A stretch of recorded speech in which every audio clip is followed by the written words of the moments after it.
मुंबई में जिस तरह से बॉलीवुड के बड़े बड़े स्टार्स को धमकियां मिल रही हैं, फिरौती के लिए कॉल और मैसेज आ रहे हैं, घरों पर फायरिंग हो जा रही है, उसके बाद लोग कहने लगे हैं कि क्या मुंबई में एक बार फिर अंडरवर्ल्ड की वापसी हो रही है। 90 के दशक वाला दौर तो नहीं लौट रहा, क्योंकि आप देखिए कि सलमान खान, कपिल शर्मा और रोहित शेट्टी के बाद अब एक्टर रणवीर सिंह को धमकी मिली। इस बार भी धमकी लॉरेंस बिश्नोई गैंग ने दी है। रणवीर सिंह से फिरौती की मांग की गई और फिरौती न देने पर जान से मारने की धमकी मिली। लॉरेंस बिश्नोई ने बॉलीवुड स्टार्स के बीच डर का ऐसा माहौल बना दिया कि पुलिस भी अब इनको सिक्योरिटी दे रही है। बताया जा रहा है कि कई बॉलीवुड स्टार्स तो धमकी मिलने के बाद पुलिस तक पहुंच ही नहीं रहे। हालांकि रणवीर सिंह को धमकी मिलने के बाद महाराष्ट्र सरकार कह रही है कि किसी को डरने की जरूरत नहीं है, मुंबई पुलिस धमकी देने वालों को खोजेगी भी और ठोकेगी भी। बॉलीवुड इंडस्ट्री में किस कदर लॉरेंस बिश्नोई का गैंग का खौफ है, आपको आज वो भी बताऊंगा। धुरंधर फिल्म के बाद रणवीर सिंह बॉलीवुड में छाए हुए हैं, हर तरफ उनके ही चर्चे हैं। अब धुरंधर फिल्म का सीक्वल धुरंधर द रिवेंज भी अगले महीने आ रहा है। लेकिन इसी बीच रणवीर सिंह के साथ वो हुआ जो उनके लिए भी थोड़ा शॉकिंग रहा होगा। उनको धमकी मिल गई। चारों तरफ प्राइवेट सिक्योरिटी गार्ड्स तैनात हैं। अब मुंबई पुलिस भी अब 24 घंटे उनके घर की निगरानी कर रही है। मुंबई की इस ब्यू मॉन्डे सोसाइटी में रणवीर सिंह और दीपिका पादुकोण रहते हैं। बताया जा रहा है कि रणवीर सिंह अचानक हथियारबंद सिक्योरिटी के साथ चलने लगे हैं। ज्यादा सिक्योरिटी की वजह से सोसाइटी के लोगों को परेशानी होने लगी है।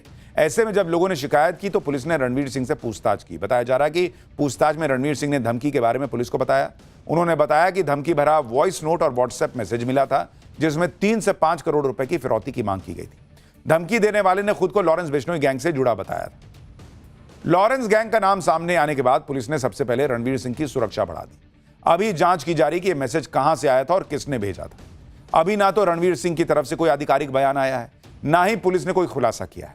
लेकिन इस थ्रेट मैसेज का कनेक्शन धुरंधर फिल्म से भी जोड़कर देखा जा रहा है। धुरंधर फिल्म का भारत में कलेक्शन 900 करोड़ रुपए पहुंच गया है और इस फिल्म ने वर्ल्ड वाइड करीब 1400 करोड़ रुपए की कमाई की है। यह फिल्म 2025 की सबसे ज्यादा कमाई करने वाली भारतीय फिल्म है। अब रणवीर सिंह के करियर को भी बहुत बड़ा बूस्ट मिला है इससे। कहा जा रहा है कि धुरंधर 2 तो इससे भी बड़ी हिट होगी। तो कहा जा रहा है कि धुरंधर की इसी मोटी कमाई के बाद क्राइम सिंडिकेट्स की नजर पर रणवीर सिंह आ गए।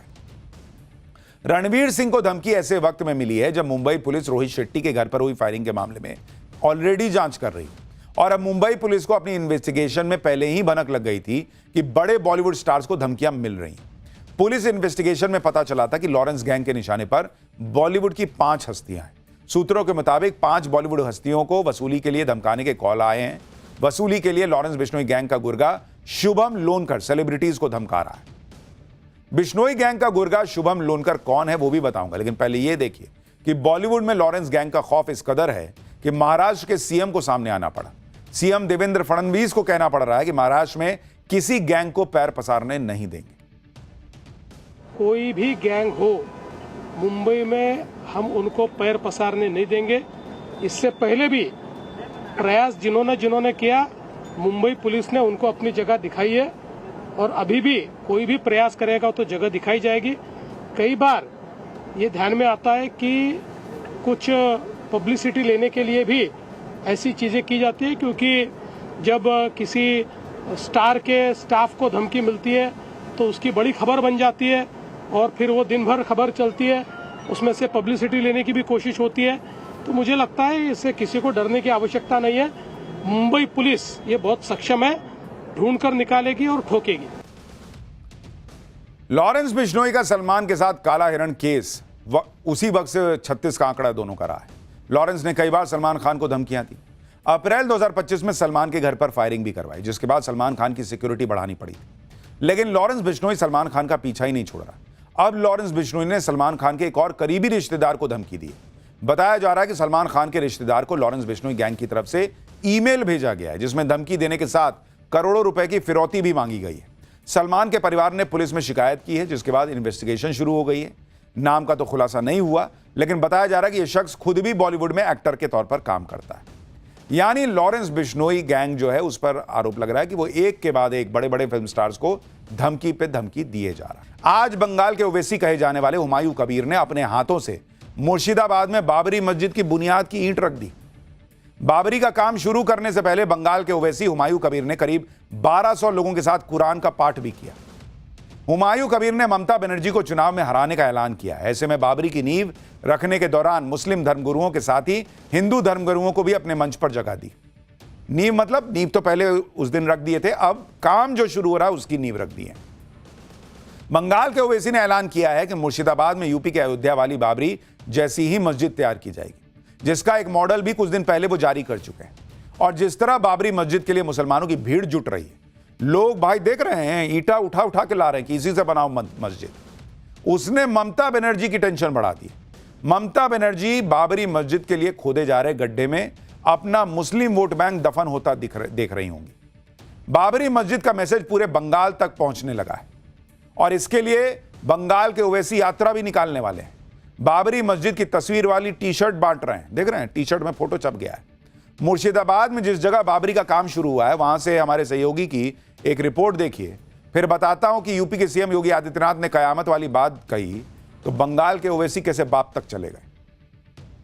हमारे पीछे हम आपको जो तस्वीरें दिखा रहे हैं ये उसी जमीन की है जहां पर बाबरी मस्जिद का निर्माण कार्य जो है शुरू हो चुका है। आज यानी कि 11 तारीख से औपचारिक तौर पे यहां पर काम शुरू किया गया और जिस तरह से हम देख रहे हैं तमाम जेसीबी मशीन से लेकर एक्सकवेटर यहां पर काम कर रहे हैं, क्योंकि एक फोटो भी रिलीज की गई है हुमायूं कबीर की तरफ से और उसी ढांचे पर जो है बाबरी मस्जिद का पूरा डिजाइन और बनाया जाएगा।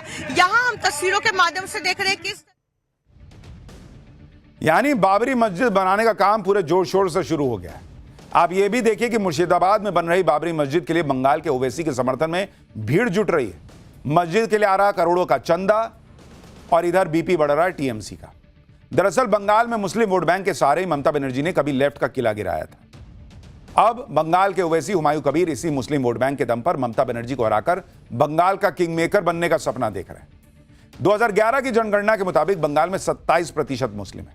हालांकि ममता बनर्जी का खुद का अनुमान है कि बंगाल में अब मुसलमानों की आबादी कुल आबादी का करीब 32% हो चुकी होगी। बंगाल की कुल 130 विधानसभा सीटों में मुस्लिम वोटर्स का सबसे अधिक प्रभाव है, जबकि 130 में से 90 विधानसभा सीटों पर मुस्लिम वोट गेम चेंजर साबित होते हैं। अगर बंगाल के ओवैसी का बाबरी वाला मुद्दा काम कर गया तो फिर ममता बनर्जी का खेल बिगड़ सकता है। इसलिए टीएमसी ये तस्वीरें देखकर हड़बड़ाई हुई है। बंगाल में बाबरी के मुद्दे पर कैसे राजनीति में आग लगी है, आप नेताओं के बयान सुन लीजिए, आपको समझ में आ जाएगा।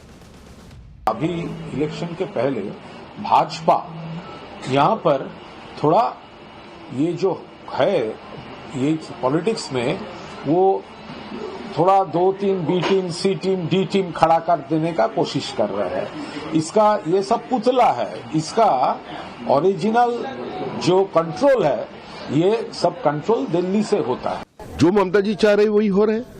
तृणमूल कांग्रेस का कारण एक मिनी पाकिस्तान बनेगा मुर्शिदाबाद डिस्ट्रिक्ट, उसी की तरफ जा रहे हैं। तृणमूल कांग्रेस का एक प्लान बी है, ये बी टीम है तृणमूल कांग्रेस का। हुमायूं कबीर तृणमूल है, तृणमूल ही हुमायूं कबीर है। हुमायूं कबीर तृणमूल से अलग नहीं है, ये सस्पेंशन तक नाटक है। बंगाल के ओवैसी जिस तरह अपनी बाबरी से ममता बनर्जी को टेंशन दे रहे, उसी बाबरी पर यूपी के सीएम योगी आदित्यनाथ के एक बयान से यूपी से बंगाल तक तहलका मचा हुआ है। सुनिए योगी ने जो कहा था उस पर बंगाल के ओवैसी कैसे बाप तक चले गए। हम आज फिर इस बात को कह रहे हैं कि कयामत के दिन तक भी कभी कयामत का दिन तो कभी आना ही नहीं है और इसलिए बाबरी ढांचे का पुनर्निर्माण कभी होना ही नहीं है। जो कयामत के दिन आने का सपना देख रहे हैं ऐसे ही सड़गल जाएंगे, कभी वो दिन आने वाला नहीं है। भारत का उनका बाप का एका नहीं।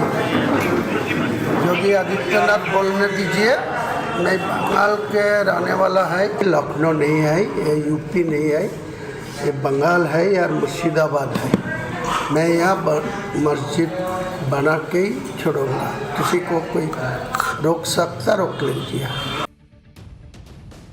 यानी बंगाल में चैलेंज दिया जा रहा है योगी को कि कोई रोक नहीं सकता बाबरी बनने से। लेकिन योगी का अगला चैलेंज तो 2027 का यूपी चुनाव है और योगी ने अपना आज पिटारा खोलकर 2027 की धमाकेदार तैयारी शुरू कर दी। आज यूपी का बजट पेश हुआ, जो सीएम योगी के दूसरे कार्यकाल का एक तरह से आखिरी बजट, क्योंकि इसके बाद अब 2027 में तो चुनाव ही हो जाएगा। सीएम योगी ने यूपी को जिस तरह से 9 साल में देश की टॉप 3 इकोनॉमी में पहुंचा दिया, उसकी बड़ी चर्चा है। योगी सरकार के बजट के 10 बड़े ऐलान आपको बताता हूं। 34,000 करोड़ का नॉर्थ ईस्ट कॉरिडोर बनाने का ऐलान, जो गोरखपुर को डायरेक्ट सहारनपुर से जोड़ देगा। केंद्र सरकार की तर्ज पर यूपी में 7 नए स्मार्ट सिटी बनाई जाएंगी। कौशल विकास ट्रेनिंग देकर 10 लाख युवाओं को रोजगार देने का ऐलान किया गया है। 10वीं और 12वीं की मेधावी छात्राओं को फ्री में स्कूटी देने के लिए 400 करोड़ का बजट आवंटित किया गया है। गरीब लड़कियों की शादी के लिए 51,000 की जगह अब 1 लाख रुपए दिए जाएंगे। पीपीपी मॉडल पर 14 नए मेडिकल कॉलेज खुलेंगे। 18 जिलों में स्पोर्ट्स कॉलेज बनेंगे। पशुपालकों के लिए छुट्टा गोवंश के रखरखाव के लिए 2,000 करोड़ रुपए का फंड जारी किया जाएगा। छात्रों को फ्री टैबलेट और स्मार्टफोन के लिए 2374 करोड़ रुपए का बजट रखा गया है। मेरठ, मथुरा, वृंदावन और कानपुर में विकास के लिए 800 करोड़ रुपए खर्च होंगे। शहरों में काम करने वाले कामगारों के लिए लेबर अड्डे बनेंगे, जिनमें रहने का भी इंतजाम होगा। तो बहुत बड़ा बजट है। 9 लाख करोड़ से ज्यादा का बजट है, जितना तो पाकिस्तान का बजट नहीं होता, उससे भी ज्यादा है। तो अपने कार्यकाल के 10वें बजट पर सीएम योगी आदित्यनाथ ने क्या कहा, एक बार वो भी सुनिए। 9 वर्ष में ये हमारी सरकार का 10वां बजट है और पहली बार हुआ है जब किसी मुख्यमंत्री को 10वां बजट प्रस्तुत करने का अवसर प्राप्त हुआ है यूपी